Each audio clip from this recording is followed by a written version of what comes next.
Welcome. My name is Aksa Nareen. I am the Virtual Content Specialist for Special Education ELA grades 3 to 5. Today's lesson focus is ELA Grade 3, Module 7, Lesson 13, Into Reading, Make a Difference. The title of today's lesson is Grade 3, Into Reading, Module 7, Make a Difference. The focus question for this lesson is, how can one person make a meaningful difference in their local or global community? The lesson objectives are: use a thesaurus to find synonyms, clarify meaning, and expand vocabulary. Identify new vocabulary using strategic learning techniques. The resource which I will be presenting will be utilized during the introduction part of the lesson. Now, I would like to specify that this resource is especially helpful for our students with disabilities who are learning how to find synonyms and antonyms of words in order to get a better understanding of those vocabulary words. During this time, students are learning about what a thesaurus is. The resource which I will be sharing will reinforce their knowledge of a thesaurus and what types of words are contained in a thesaurus, such as synonyms and antonyms. So let's get started.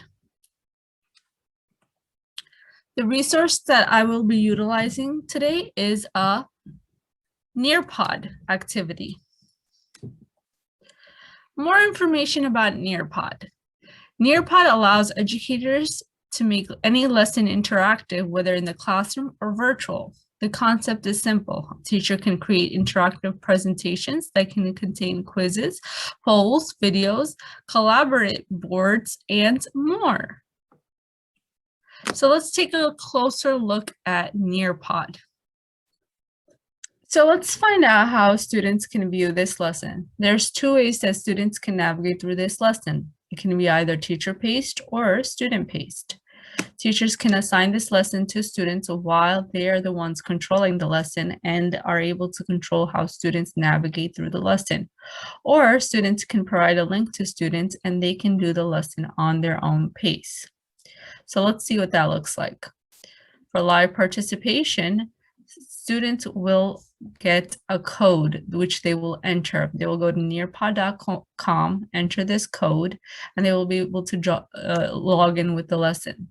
They can also use a link to be able to join the lesson as well, which is provided to the teachers, which they can share with students. Once they join, you can launch your lesson.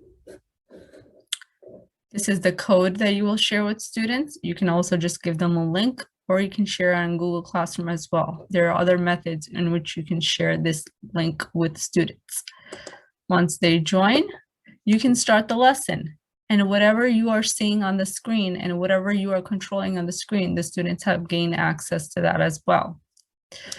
You can navigate through the different platforms. During the videos, you can have either the students play on their own pace, or you can just have the teacher play and the students view the lesson. So as students are viewing the lesson, they can see the video as well.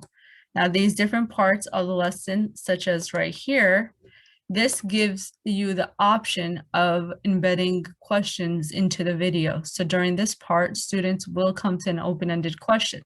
How much do you already know about a synonym, about synonyms and antonyms? A lot, a little, or not so much? Students will answer and teachers will have access to their responses. There's 2 points in the lesson in which students have to answer a question. They cannot move forward with the video unless they answer these questions. Pick a word. What is one synonym of that word? What is one antonym? This makes the video more interactive for students. Once the video is done, you have a matching game. So students are able to go in on their screens. They will be able to see the matching game. The teacher will be able to just to see the results. If the teacher wants to be able to view what the students are viewing, they can click on student view and see what game the students are playing or where they are, or to clarify any questions that the students are having. There has been a timer set for this game for 2 minutes to allow students to really participate and build that competition factor as well, so that they would like to finish. So it makes the game more fun for students. Let's go back to teacher view.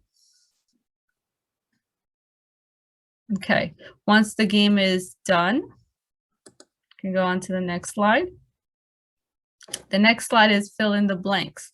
Now, on the teacher platform, you will just see the answers the students are providing. But on the student view, you will be able to see the questions that the students are answering. And you will see that once that is loaded, just like that.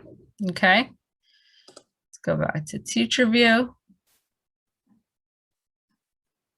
Okay, teachers have the option to add a new activity to any slide that they would like to, or they can open up a whiteboard, which allows students to draw or write on a blank whiteboard that shares to the student's screen in real time. So you can open up a whiteboard and you can type things.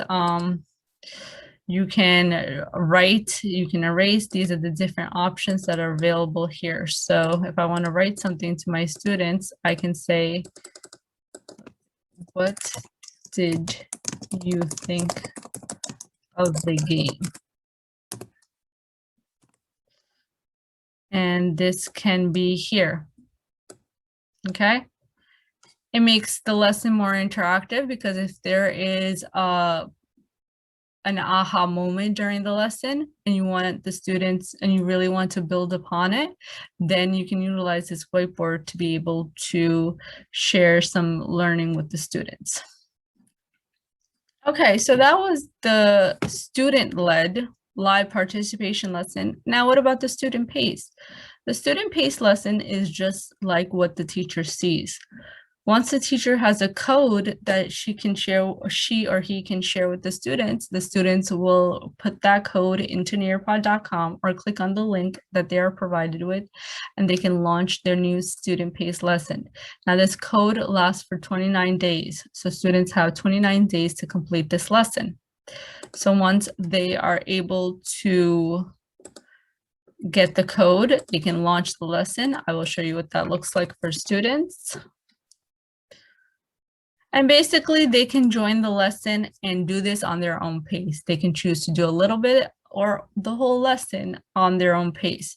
They would go through the same procedure, the title presentation. They would watch the video at the different points. They would answer those questions, those open-ended questions. They can now proceed to the rest of the video until they provide a response for the video. And also then they have a matching game and the fill in the blank.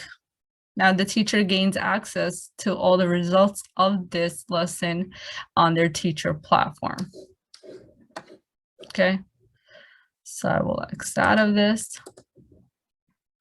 Now let's come back to the question of why should we use this platform? How is this platform beneficial for our students with disabilities?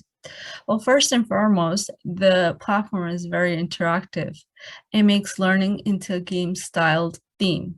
Students will be able to learn more about synonyms and antonyms, which are the essential component of a thesaurus, but they will be learning it through a game, which will make it more fun for our students. This is especially helpful for our students with disabilities who need to be really invested and really engaged with the content that they are learning.